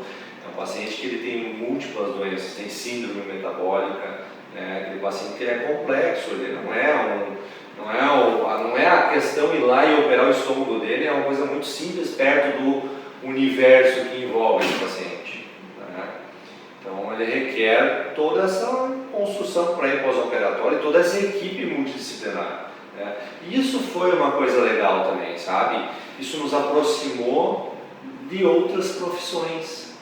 Hoje a gente consegue trabalhar de forma assim, muito próxima da nutricionista, da educadora física, da psicóloga, né? Isso quando você trabalha dessa forma, troca informação com esses outros profissionais, isso enriquece demais o nosso conhecimento, né? Antes o médico ele tinha uma certa autoridade acima de outras profissões, talvez era o pensamento que alguns tinham, né? Hoje não, hoje está tudo igualado, né? Cada um tem o seu papel, né? E no mesmo patamar, né? Até porque o conhecimento evoluiu muito em todas as áreas, né? Perfeito. E Lucas, sempre eu gosto de perguntar sobre a questão financeira, porque durante a faculdade a gente não tem nenhuma matéria falando sobre finanças, né, cara? E tu acabou de formar uma turma, né? E qual que é a recomendação que tu dá do ponto de vista financeiro? Porque assim, tu pensa lá, o cara fica 6 anos sem ganhar nada, né? O cara só estudando, né? Vou botar 10 anos. 10 anos. E daí o cara abre um consultório, aí tem imposto, tem CNPJ, tem pessoa física, e o cara, pô, nunca tive isso na faculdade, imposto, o que é isso? Perfeito. Né? Ou até mesmo acontece, o cara começa a fazer plantão, né? Não sei como é que vai ser. Eu acho que plantão, quando eu me formar, acho que vai ser uma coisa assim que a gente não faz mais para ganhar dinheiro, a gente faz para complementar a renda, né? Mas enfim, vamos pensar no contexto que o cara faz o plantão para ter uma renda mesmo, né? E aí o cara começa a fazer esse plantão e aí o cara já compra um carro importado, faz o financiamento no banco. Aí começa a aumentar o padrão de vida, né, para manter, e no longo prazo vem as dívidas, aí tem que trabalhar mais, e aí vira uma bola de neve, porque a faculdade deveria falar isso, né? Então qual que é a tua visão sobre esse tópico financeiro aí? Bem importante, sabe, isso que tu está falando, Leonardo, porque a gente não se dá conta desse mundo. O médico, ele nunca precisou entrar nesse mundo porque ele sempre ganhou bem, só que agora não é mais assim, né? Então, assim, o que nós temos no nosso cenário hoje, né? Então nós temos assim, uma pessoa que vai ter 10 anos para se formar, não é só 6, só 6 se tu quiser sair como médico geral, trabalhar no posto de saúde, né? Mas eu acho que quem tem uma ambição financeira maior é uma pessoa que vai ter que se dedicar mais tempo, vai ter que buscar pós-graduação, vai ter que ter uma complementação na formação, entendeu? Então vamos falar de 10 anos, tá? 10 anos. Você fez 10 anos, esses 10 anos deixou de trabalhar, que nós estávamos falando no início. Nesses 10 anos você pagou R$1 milhão, ou mais talvez já com a pós-graduação, tá? Então você já sai 10 anos atrasado e com uma dívida de R$1 milhão para pagar, tá? E aí você tem que fazer esse 1 milhão para depois você, entendeu? Começar a ganhar dinheiro. É complexo isso, tá? Aí a gente vê, por exemplo, atravessadores do teu trabalho. Não tem coisa mais fácil de ganhar dinheiro hoje do que você ser um atravessador, você se aproveitar do trabalho do profissional. E hoje o plano de saúde ele faz isso. Ele é um atravessador, né? Então ele conseguiu te tirar o paciente particular, né?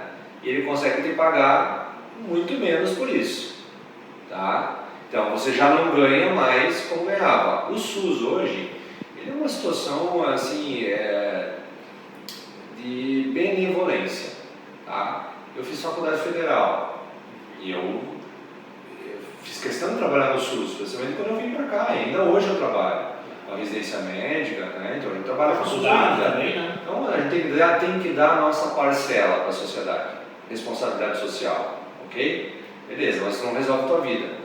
Nós estamos ainda lá com o déficit de 10 anos com R$1 milhão a pagar, tá? Então nós temos um atravessador, nós temos hoje uma multiplicação de médicos em tudo que é lugar, né? Muitas faculdades, muitos estrangeiros vindo para cá.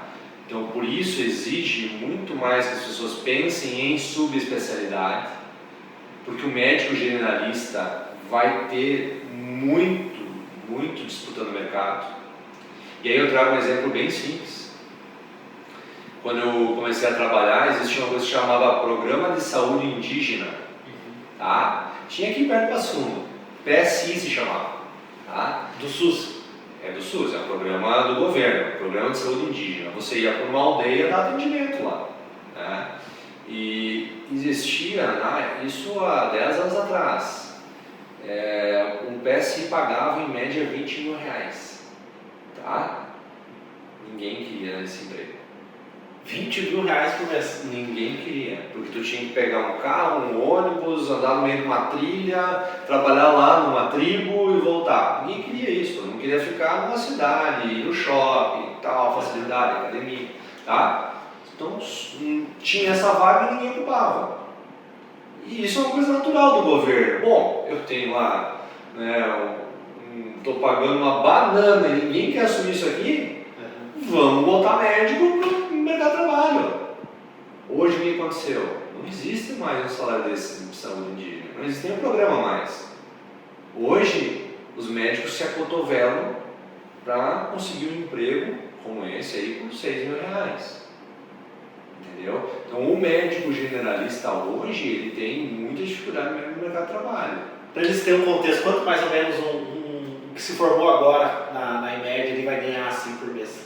Recém-formado? Isso varia muito, como tu falou, né? Faz plantão para complementar. Quantos plantões tu faz? Tu vai trabalhar de plantão, tu tem um emprego melhor, tu vai dar aula, tu vai ter, entendeu?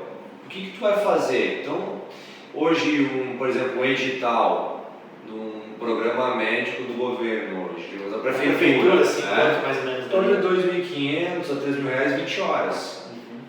Isso que a gente vê, tá? Tá na docência também, tá? Então, é duro, é duro. E quanto tempo tu vai ter que trabalhar para pagar aquela tua conta de R$1 milhão? Nós estamos devendo ainda, né? Que é muito maior, né, do que R$1 milhão, porque tu ficou 10 anos sem trabalhar, entende? Então, assim, a subespecialidade ela é o caminho. É o caminho para você, se você for pensar na questão financeira. Mas isso é muito de estilo de vida hoje que a gente nota. Porque hoje quem está se formando, às vezes ele não faz questão de fazer uma subespecialidade, de ser o fulano de tal, de entrar no serviço tal, não faz. Ele quer trabalhar de segunda a sexta, ir lá no posto de saúde, entrar, sair, entendeu? E no final de semana ficar livre, ele quer ir para a praia, ele quer fazer academia, entendeu? Então a medicina também ela é maravilhosa nesse aspecto, porque ela abre esse leque para ti. Então depende muito da ambição da pessoa. Agora, se você quer buscar a questão financeira na medicina, obrigatoriamente você vai ter que se instruir mais, tá? E depois de tudo isso, você volta com uma instrução maravilhosa, entendeu? E chega no mercado de trabalho. Você tem que fazer o nome do teu nome. Isso seguramente demora 5 anos aí para você ter um público, que é aquele público que gira em torno do teu consultório. Entendeu? Tu sofreu muito no início para conseguir lotar teu consultório? Eu não sofri muito, tá? Por causa da minha parceria com o Dalvesco. O Dalvesco sempre foi um cara reconhecido aqui, né? Eu me sentia, sabe aquele tubarão que tem os peixinhos do lado, assim, comendo as coisinhas que sobram? Então, no início foi assim. Meu nome, esse peixe, não me lembro agora como é que é. Mas, enfim, então quando tu está escorado num serviço bom, as coisas... E na tua época também era outra realidade. Tinha uma faculdade de medicina que hoje tem 3. Isso aí. Então, por isso que eu estou dizendo, mudou o mercado de trabalho, né? Mas assim, depois... pessoal, eu acho que é interessante dizer isso para ele, Lucas, que tipo assim, esse aqui é um ponto de vista, uma realidade, não é uma questão, vou desmotivar o pessoal a não fazer medicina, não. A gente está mostrando uma realidade e aí a gente tem que buscar soluções para resolver isso daí. Eu não vejo por esse lado, tá? Eu vejo como motivacional. Isso, perfeito. No seguinte sentido, eu entrei numa faculdade de medicina, cara, eu estou pagando isso aqui, eu sei que tem uma conta para pagar, cara, eu vou me dedicar para esse negócio, eu vou ser bom. Eu vou estudar, eu quis entrar nisso aqui, agora eu vou de cabeça. É assim que eu quero o estudante de medicina. Não é o cara que está voando lá, entendeu? Que está olhando o celular enquanto está na aula, quando está buscando conhecimento. Cara, infelizmente, para quem pensa assim, não é o local dele. Aquilo ali, a medicina é uma coisa sagrada. Que a gente tem que entrar de corpo e alma para aquilo ali. Tem que abandonar muita coisa, infelizmente. Ou então tu não quer ser médico. Agora, tu quer ser médico, beleza, cara, vamos lá. Tem trabalho, tem como buscar conhecimento, tu vai se dar bem se tu se dedicar. Não vai existir assim, como eu vou dizer assim, um acaso de tu se dedicou sempre e se dá mal, não vai existir isso aí. Entendeu? E daí tem a outra parte que tu estava falando também, da questão financeira, que é toda essa parte de gerenciamento de consultório. Isso, eu quero que tu fale bastante sobre isso. Então, isso é algo que a gente se dedica tanto para a parte técnica que a gente esquece essa outra parte aí.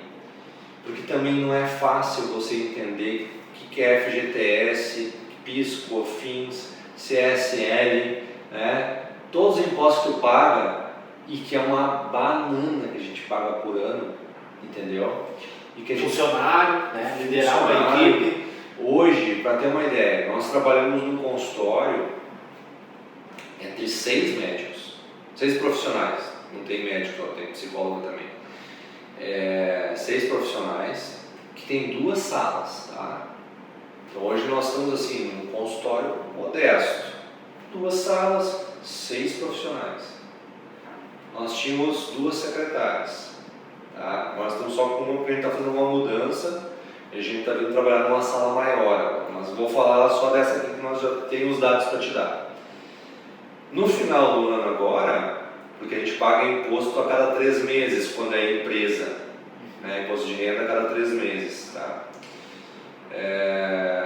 O nosso cálculo, tá? Trabalhando só por convênio, vamos falar aqui do IP, que é o convênio do Estado aqui, né? Do nosso Estado.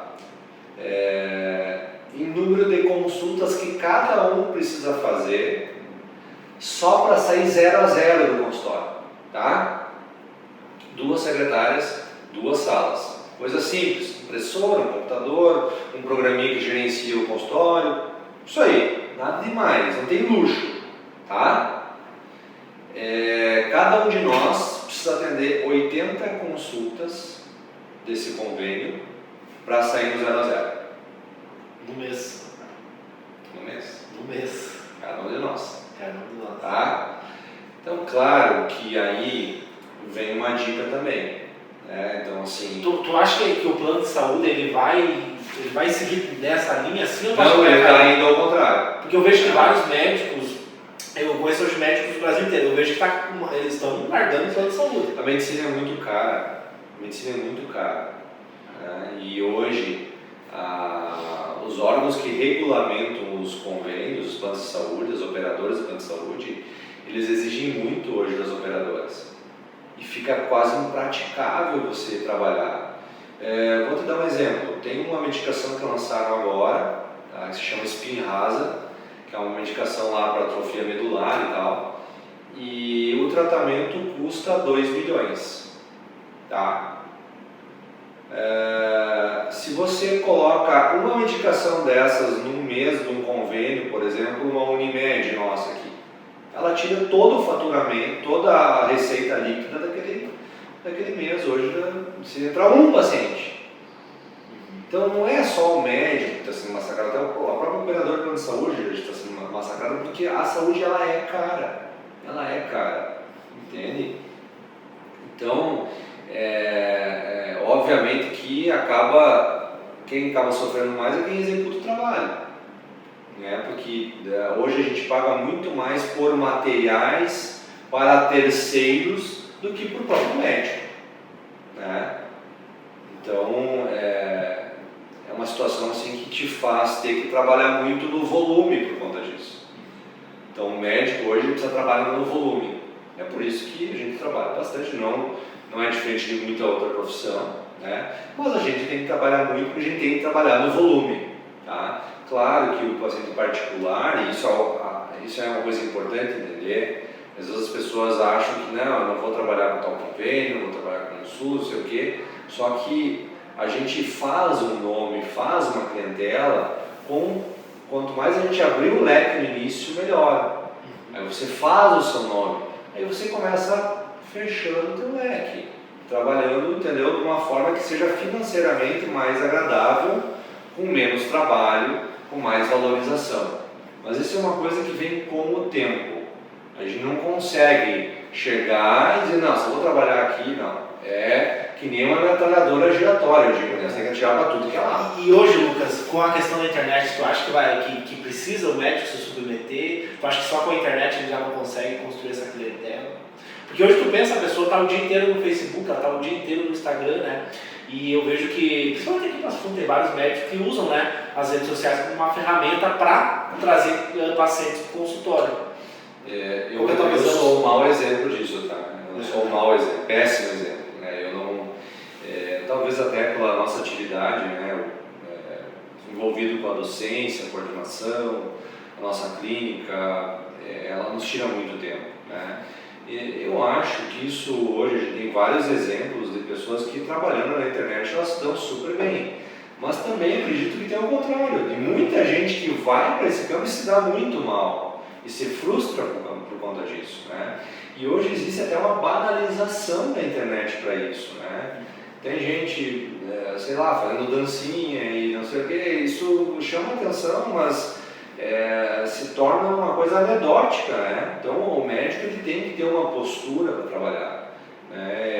Esse público da internet também não é um público que ele vê o Brasil inteiro, não é ele que está do teu lado que vai te procurar, talvez. Sim. A gente tem que ter um pouco de cuidado também. Tem que ter uma estratégia, né? Tem que ter uma estratégia, tem que ter um cuidado, né? Tem que ter hoje... O alvo que tu quer, né? Para o teu consultório, né? A Exatamente. região que tu quer atuar, né? Exatamente. Tudo isso a gente tem que levar em consideração, né? Até a nova legislação, né, de dados que gira na internet, a gente tem que ter muito cuidado hoje com o médico, né, ao expor as coisas. E tu sabe que eu trabalho com isso, né? Então eu tô toda hora, até hoje de manhã, eu tava indo pra academia, eu tava escutando um podcast, eu escuto bastante áudio e o cara tava falando sobre isso, né? Um médico tava falando sobre isso, sobre essa questão da tua postura nas redes sociais. Então hoje eu tô no terceiro ano da faculdade de medicina, mas assim eu sempre me preocupei muito, né? Porque eu tô ali expondo, né, a minha vida, eu tô ali todo dia produzindo conteúdo. Óbvio que o meu conteúdo é focado, né, em falar sobre neurociência cognitiva, sobre aprendizagem, né? Como eu comentei contigo antes, eu tenho um movimento que é ajudar pessoas a vencer na vida honestamente, sem fazer nada errado por meio da medicina. Aquelas pessoas que querem ser médico, eu sonho em ser médico ou médica, né, sem precisar estudando sozinho em casa, então esse é o meu objetivo. Mas mesmo na faculdade eu estou sempre me cuidando dessa postura, sabe? Porque eu penso que daqui 3 anos eu vou me formar. E se eu começar a postar coisa de cerveja, né, bebida, nada contra, né, mas começar a postar esse tipo de coisa, é uma coisa que eu não faço, mas eu vejo que tem várias pessoas que postam. Isso fica uma imagem, né? E aí daqui a alguns anos eu vou abrir um consultório. E aí fica essa imagem, né? Aquela coisa, a primeira imagem que fica. Mas é o disse do teu cliente. Quem é o teu cliente? É o teu colega, ele está vendo o que está fazendo. Né? E na internet é ampliado isso milhares de vezes. Né? Tu se expõe e a tua imagem fica gravada no aquilo ali. Né?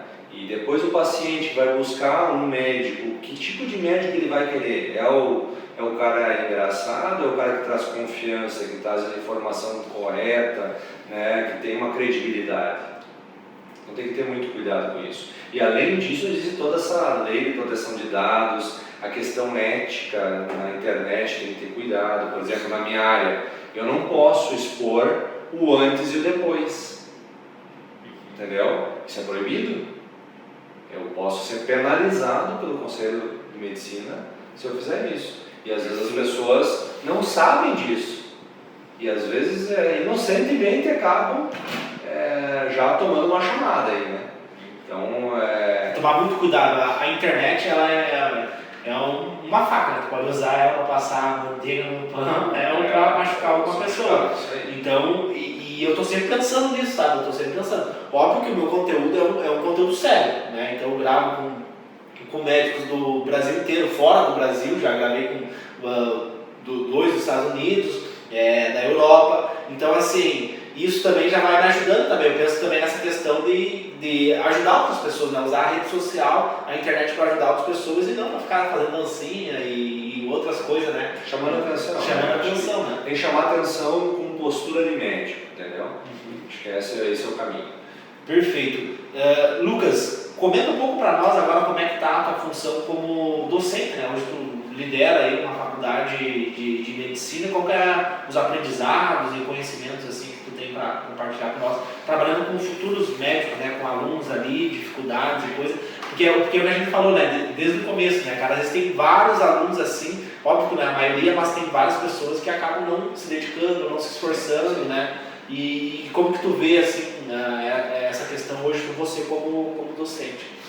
Eu acho que a docência é algo que a gente tem que buscar também, né? Tanto que hoje as faculdades, elas nem te convidam para dar aula se tu não tem uma formação para isso, se você não tem mestrado, doutorado, você hoje não é interessante para a faculdade, porque a faculdade ela é valorizada de acordo com essas pós-graduações que você tem. Se você tem mestrado e doutorado, isso valoriza a faculdade perante o MEC, né? Então, se você não tem essa formação, você logicamente não vai nem ser convidado, provavelmente, para dar aula em uma faculdade. Então, isso já foi construído ao longo da minha formação, né? Eu busquei fazer um mestrado para isso, porque eu sabia, naquela época só tinha a Universidade de Passo Fundo, aqui o PF, e eu tinha a intenção de voltar para cá e também dar aula, né? Então, eu fiz meu mestrado. Foi extremamente importante. Eu comecei na UPF, dando aula, né? E depois, em função uma questão do destino da EMED vir para dentro das policlínicas, que é meu hospital de referência, e cada vez a gente está mais aqui. Antes a gente trabalhava nos outros hospitais, hoje a gente está restrito aqui. Hoje a nossa clínica vai ser anexa ao hospital, então a gente acaba centralizando sempre onde não trabalha mais. Então, por uma grata felicidade, hoje nós temos o nosso consultório, em breve vai estar pronto em anexo ao hospital, e a faculdade dentro do nosso hospital, né? Então, para mim isso foi maravilhoso, não pode ter se encaixado de forma melhor esse quebra-cabeça, né? Então, eu comecei de uma forma muito puxada, né, dando aula. O PF, quando eu entrei, o professor entra, ele acaba tapando o furo de alguns professores que saíram.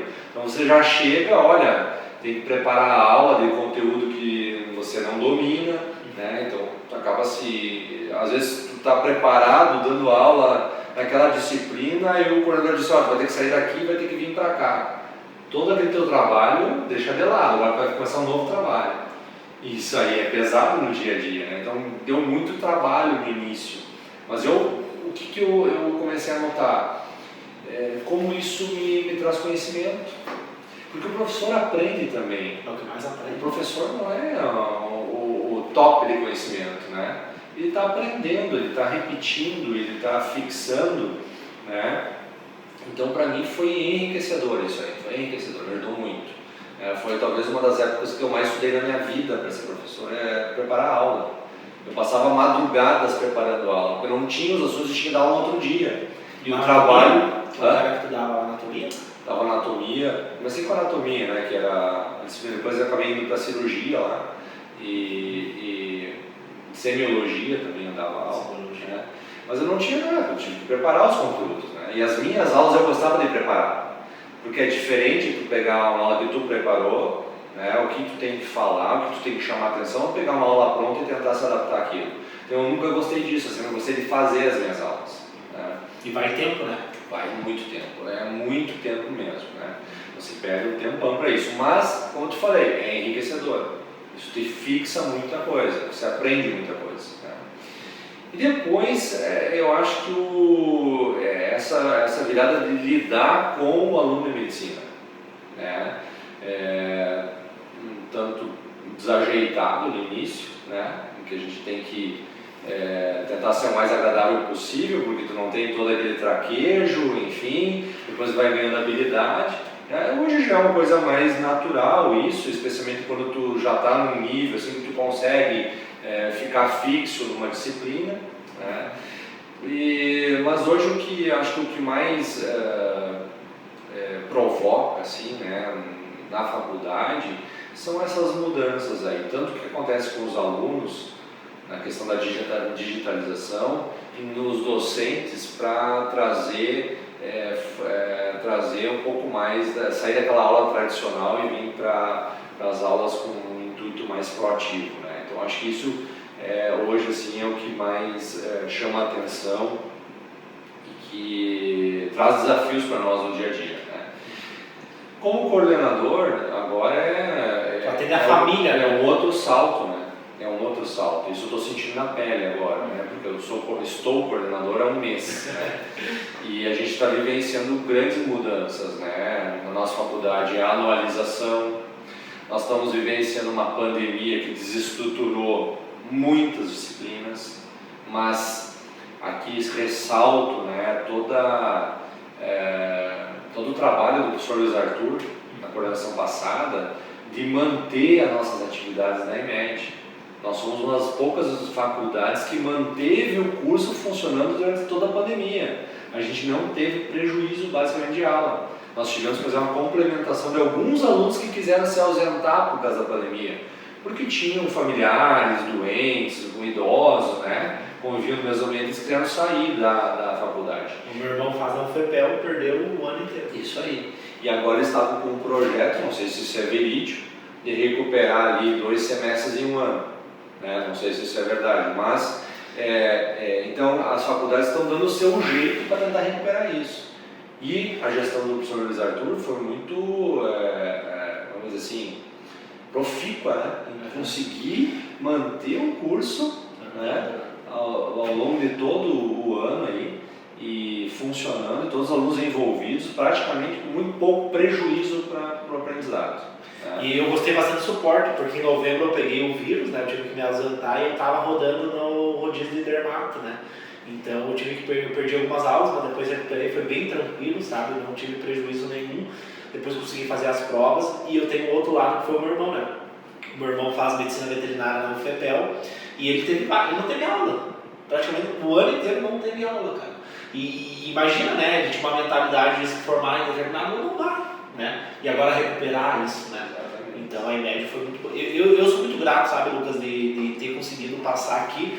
No início eu fiquei meio preocupado, né? Porque eu queria muito a federal, mas depois eu vi que os professores deram suporte, assim, toda a docência, né? O pessoal da diretoria. Eu vou te dizer o seguinte, eu tive... Meu grande sonho era ter estudado na USP. Né? E quando eu estive na USP, eu fui várias vezes para lá fazer estágio. Né? A USP também tinha problemas. Né? E é isso que às vezes a gente tem que entender. Qualquer lugar vai ter problema. Não adianta. O que importa mesmo é nós ir em busca da resolução dos problemas e tentar melhorar sempre. Eu acho que a IMED ela tem esse intuito, sabe? E a parte empreendedora, acho que esse empreendedora, inovadora, né? Isso talvez seja uma das coisas que a gente vai trazer mais agora para a faculdade, né? Trazer projetos de inovação, de empreendedorismo, que já é uma semente do próprio professor Luiz Arthur, a professora Raquel, né, Scherer Fraga, que foi nossa primeira coordenadora que montou o curso. Ela já esteve aqui no podcast. São pessoas que já vem trazendo essa mentalidade, né? E agora o meu desafio é tentar manter esse nível, né? O que não é uma coisa fácil, são pessoas extremamente dedicadas e que trouxeram muito ganho para a nossa faculdade. E tu sabe, Lucas, que eu conheço estudante de medicina do Brasil inteiro, cara, e isso tem que ser falado publicamente para vocês, que, cara, a IMED nessa parte de empreendedorismo é muito boa. Eu, pelo menos pelos meus projetos que eu fiz, o Jefferson também, né, que fez um projeto bem legal agora na pandemia, né, com essa lacuna da telemedicina, que o médico precisava de uma plataforma segura, né, para fazer esse atendimento. Ele teve uma ideia muito legal. Então, assim, eu para os meus projetos sempre tive apoio de todos os professores, Luiz Arthur, o professor Marcos, que me ajudou a criar o podcast. Então, sou muito grato, sabe, por isso sempre me apoiaram nessa questão de empreender, né, cara? Eu sempre gostei de empreender, né? Eu acho que a medicina... Essa semana, né, me pediram para escrever o propósito da medicina da IMED. Né? E a primeira linha que eu começo a escrever um texto antes de botar o propósito, né? Eu coloco assim, não tem como nós estarmos trabalhando medicina numa faculdade que é voltada para empreendedorismo e inovação e não trazer isso para dentro da medicina. Né?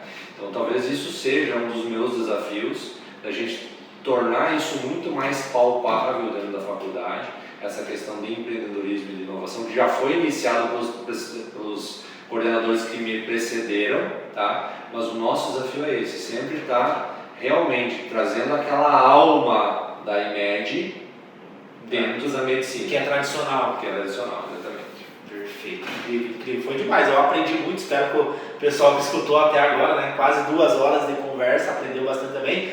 Para finalizar, Lucas, o que é sucesso para ti? Eu sempre tive isso muito claro na minha vida, né? Eu dizia isso desde a minha faculdade. Né? Sucesso para mim é reconhecimento. acho que quando tu tem reconhecimento, tu tem sucesso. Perfeito. Entende? E sou muito grato aos meus pacientes, né? Todo mundo que, às vezes o médico, quem for profissional nessa área vai ver, quem Ano Novo, Natal, teu aniversário, a gente recebe muita mensagem, muito presente. É difícil um dia que a gente vai no consultório e a gente não recebe um presente do paciente, né? E não é pela questão assim do palpável, as palavras às vezes falam muito mais do que um presente, tá? Mas essas situações, tanto palpáveis como não palpáveis, como eu estou dizendo, elas são reconhecimentos, sabe, da tua profissão, do teu trabalho, e isso para mim reflete sucesso. Eu hoje acho que eu tenho sucesso por conta disso. Você acabou de ouvir o podcast do Futuros Doutores Cast. Em breve, mais conteúdo para você. Um podcast sobre performance mental na medicina e carreira médica.